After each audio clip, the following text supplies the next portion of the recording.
Shalom. Bwana Yesu Kristo atukuzwe sana. Moja ya kitu ambacho watu wengi sana wanatamani kutembea nacho nyakati za leo, mbali na kutembelea magari, mbali na kutembelea maviete, malenji, Rolls, lakini kipo kitu kimoja ambacho ukitembea nacho kitaenda kukupa matokeo makubwa sana. Na kitu hicho ni nguvu za Mungu. Ukitembea nazo unakuwa wewe sio wa kawaida. Ukitembea na Mungu unakuwa sio wa kawaida. Watu wengi sana leo wanatamani kutembea na Mungu katika maisha yao, lakini wanajikuta wanakwama, lakini wanajikuta wanashindwa kutembea na Mungu. Kwa sababu gani? Kwa sababu kuna nguvu zinazowakwamisha kutembea na Mungu, kwa sababu ya dhambi, matendo ya kidunia, vitu vibaya. Sasa nataka nikupe password za msingi sana ambazo zitakusaidia kutembea na Mungu katika maisha yako. Nataka nikupe maelekezo ya msingi sana ambayo yatakusaidia kutembea na Mungu katika maisha yako. Sasa kitu ambacho unatakiwa ukielewe tunapoongelea habari ya kutembea katika uwepo wa Mungu, siri kubwa sana ya mafanikio ya watakatifu wengi tunaowasoma kwenye Biblia ilikuwa ni kutembea katika uwepo wa Mungu. Watumishi wengi wa Mungu tunaowaona leo walifanikiwa kwa sababu walitembea katika upako wa Roho Mtakatifu, kwa sababu walitembea katika upako wa Yesu Kristo wa Nazareth aliye hai. Ndio maana Musa alipopata neema ya kutembea na Mungu, kuna wakati Mungu alipoona wana wa Israeli wamefanya dhambi, akasema hapana, nendeni wenyewe, nitawaagizia malaika, manake nitashusha ulinzi. Unajua ulinzi wa mkuu wa mkoa na ulinzi wa mkuu wa wilaya ni tofauti sana. Yaani ni sawasawa mkuu wa nini, tumweke hapo mkuu wa nchi. Mkuu wa nchi anapunguziwa ulinzi, au mkuu wa mkoa anapunguziwa ulinzi, anapewa ulinzi wa ukuu wa wilaya. Anapewa ulinzi wa ukuu wa wilaya, manake kila grade ina nguvu yake ya kulindwa. Kila grade ina upako wake wa kulindwa. Sasa Mungu aliposema kwamba mimi sitawalinda ninyi, sitatembea na ninyi, Musa alijua kabisa ulinzi utakuwa ni mdogo sana. Pamoja na kwamba malaika watawalinda, lakini aliona kuna shida. Ndio maana Musa kitu cha kwanza ambacho alisema ukisoma ile kutoka 33 mstari wa 13, anasema naye akamwambia, uso wako usipokwenda pamoja nami, usituchukue kutoka hapa, manake tunaandamana, tunatia mgomo kama utataka kwenda pamoja nasi. Kwa sababu gani? Musa alijua faida ya kutembea na Mungu, alijua matokeo ya kutembea na Mungu, alijua matokeo ya kufuata maagizo na maelekezo ya Mungu, alijua kabisa. Sasa yapo madhara makubwa sana pale ambapo uwepo wa Mungu unaondoka, unapokuwa unaondoka. Kwa sababu ukisoma hata kile kitabu cha Zaburi 51 mstari wa 11, maandiko anasema, usinitenge na uso wako, wala Roho yako Mtakatifu usiniondolee. Kwa sababu ukitengwa na uso wa Mungu, elewa kabisa kuna mambo mabaya yatakupata. Elewa kabisa kuna mambo mabaya yatakutokea. Sasa moja ya sababu ambayo inapelekea watu wengi leo wanashindwa kutembea na Mungu, vipo viashiria vingi sana. Leo Wakristo wengi sana wanajikuta wanashambuliwa sana na maadui. Kwa sababu gani? Hawatembei katika uwepo wa Mungu. Mtu nakuta ameokoka, lakini bado anapigwa na madhabahu za magonjwa, bado anapigwa na madhabahu za kichawi, bado anapigwa na madhabahu za kuzimu, bado anapigwa na madhabahu za mashetani. Shida ni nini? Shida ni kwa sababu ulimwengu wa roho amekamatwa na nguvu za giza. Kwa sababu gani? Atembei katika uwepo wa Mungu. Ukitembea katika uwepo wa Mungu, kulogwa kwako itakuwa ni hadithi. Kushambuliwa na madhabahu za kichawi kwako itakuwa ni hadithi. Kushambuliwa na madhabahu za giza kwako itakuwa ni hadithi. Hilo ni lazima uelewe. Lakini pia watu wengi sana, biashara za watu wengi sana zinashambuliwa. Kwa sababu gani? Hazina uwepo wa Mungu. Ukitaka biashara yako ikue, upako wa Roho Mtakatifu ukiwepo hapo, nakwambia kweli utapata matokeo makubwa sana. Kitu unachotakiwa uelewe ni kwamba unapofunga hilo duka lako, unapofunga hiyo biashara yako, unapoenda kulala, ulimwengu wa roho kuna viumbe vinaamka, vinazulula mitaani, vinazulula kwenye biashara za watu, zinaangalia ni duka gani ambalo linaleta wateja wengi, ni duka gani ambalo linaleta mauzo mengi kwenye huo mtaa, kwenye hiyo wilaya, kwenye huo ukanda ambao wewe unafanya biashara. Manake wakishaangalia, wakiona duka lako ndio ambalo linapokea wateja wengi, wanaangalia nyuma ya hiyo biashara ni nguvu gani ambayo inakufanikisha. Wakiangalia kama hakuna nguvu za uchawi, hakuna nguvu za uganga, hakuna hata nguvu ya Mungu, ni rahisi sana kupigwa, ni rahisi sana kushambuliwa. Watu wengi sana biashara zao zimeharibiwa kwa sababu gani? Hakuna ulinzi wa kimungu. Sasa ukitaka biashara yako ikue, ukitaka biashara yako iendelee, ukitaka biashara yako iongezeke, basi jitahidi sana sana kutafuta uwepo wa Mungu.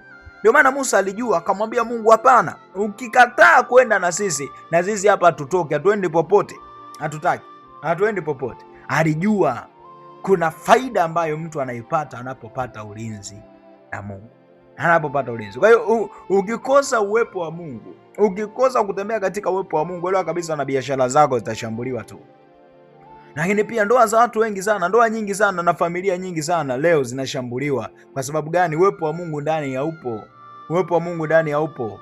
Mama anavaliwa na shetani, baba anavaliwa na shetani, watoto wanavamiwa na shetani. Mamlaka za kuzimu zinaipiga hiyo ndoa. Kwa sababu gani? Hazina uwepo wa Mungu, hazina uwepo wa Mungu.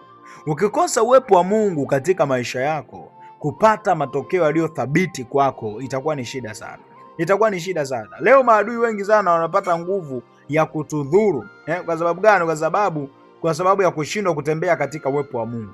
Unapoona adui amekushambulia kiafya, amekushambulia kiuchumi, amekushambulia kimaendeleo, amekushambulia kielimu, unasoma sana, lakini ukifika muda, mara ya mwisho umesoma upo form 4, upo form 3, upo form 5, lakini ukisha soma tu, ukifika muda mitihani uelewi, unapigwa na ugonjwa wa ajabu sana. Ukipigwa na huo ugonjwa, unafika tu unakosa hata muda kwenda kufanya mitihani. Ni kwa sababu gani? Kwa sababu nyuma yako kuna nguvu ambayo imetumwa kukushambulia. Kwa sababu gani? Umekosa ulinzi wa kimungu, umekosa ulinzi wa Yesu Kristo wa Nazareti aliye hai. Ni muhimu sana, ni lazima uelewe. Leo pia maadui wamefanyeje? Maadui wamepata nguvu sana kwenye maisha yako. Kwa sababu gani? Kwa sababu ya kushindwa kutembea katika uwepo wa Mungu. Wameshindwa kabisa. Sasa namna ya kufanya ili uweze kutembea katika uwepo wa Mungu, namna ya kufanya, jambo la kwanza ni lazima uelewe kuna faida kubwa sana pale ambapo utaokoka kweli. Achana na kuokoka kwa maigizo, kuokoka kwa kuigiza. Okoka kweli, tubia dhambi, kiri dhambi. Na kuna shida kubwa sana nyakati za leo. Wachungaji wengi sana wamekuwa wakiwatubisha dhambi waumini. Yaani mchungaji anakuambia, sema Bwana Yesu, ninaomba unisamehe dhambi zangu, nimeua, nimezini, nimesengenya, nimetukana. Sasa pale anayetubu sio wewe, anayetubu ni mchungaji. Hilo lazima uelewe. Anayetubu ni nani? Ni mchungaji. Jifunze kutubia dhambi wewe kama wewe, bila kuongozwa sala ya toba. Tubu. Ndio maana Petro alipotenda dhambi hakuongozwa sala ya toba. Alitafuta tu uchochoro sehemu, akaanza kulia, akaanza kujutia dhambi zake, akaanza kutubia dhambi zake, kwamba hakika nimemkosa Yesu, niliweka nadhiri sitakuja kumsaliti, nimemsaliti Yesu, ninaomba nisamehe. Kwa hiyo ukiokoka ndani yako kweli kweli, hakika utatembea na Yesu Kristo wa Nazareti aliye hai. Lakini jambo lingine ambalo unatakiwa ulielewe, usicheze na muda wako wa maombi na kutafakari. Usipende kucheza na muda wa maombi na kutafakari. Pale ambapo unapata muda au unapata nafasi ya kumtafuta Mungu, hebu usicheze na muda. Wekeza muda wako mwingi katika maombi. Wekeza muda wako mwingi katika kutafakari neno la Mungu. Wekeza muda wako mwingi katika kumtafakari Mungu wa Israeli. Wekeza muda wako mwingi katika kumtafakari Yesu Kristo wa Nazareti aliye hai. Hapo ndipo ambapo utapata matokeo makubwa sana. Kwa mfano, siku ina masaa mangapi? Ina masaa 24. Wewe jifunze kuweka muda. Tenga muda wa maombi, tenga muda wa kusoma neno, tenga muda wa kutafakari ukuu na uwezo wa Mungu. hapo ndipo utakapopata matokeo. Hapo ndipo ambapo utapata baraka na mafanikio makubwa. Kwa sababu gani? Kwa sababu ndani yako umejua namna ya kuteka ufalme, umejua kuteka uwepo, umejua kuteka mamlaka ya kiroho. Lakini jambo lingine ambalo unatakiwa ulielewe, jifunze kujenga tabia ya kukusanyika na wenzako katika ibada ili uweze kuteka uwepo wa Mungu. Jifunze kutenga muda, tenga masaa ya kukaa katika ibada, ya kukaa katika muda wa ibada. Hapo ndipo utakapopata matokeo makubwa sana. Hapo ndipo ambapo utapata baraka na mafanikio makubwa sana katika maisha yako, na Mungu akusaidie. Lakini jambo lingine, ukitaka utembee katika uwepo wa Mungu, usikie sauti yake, usikie maelekezo yake, usikie maagizo yake, hebu penda sana kuwa mtu ambaye unaishi maisha ya utakatifu, unaishi maisha ya unyenyekevu, unaishi maisha ya kushuka, maisha siokuwa na kiburi, maisha siokuwa na majivuno na majigambo, maisha siokuwa na matendo mabaya. Hapo ndipo ambapo utapata baraka na mafanikio makubwa sana, na Mungu atakusaidia na Mungu atakuinua.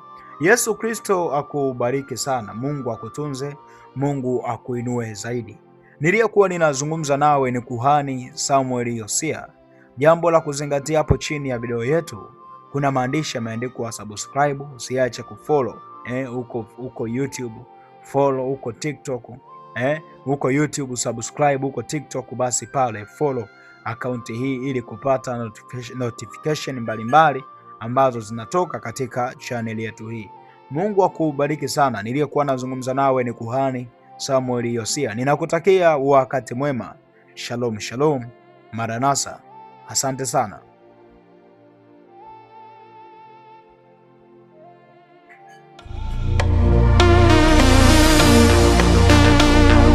Ladies and gentlemen, welcome to the channel. Please subscribe with notifications on.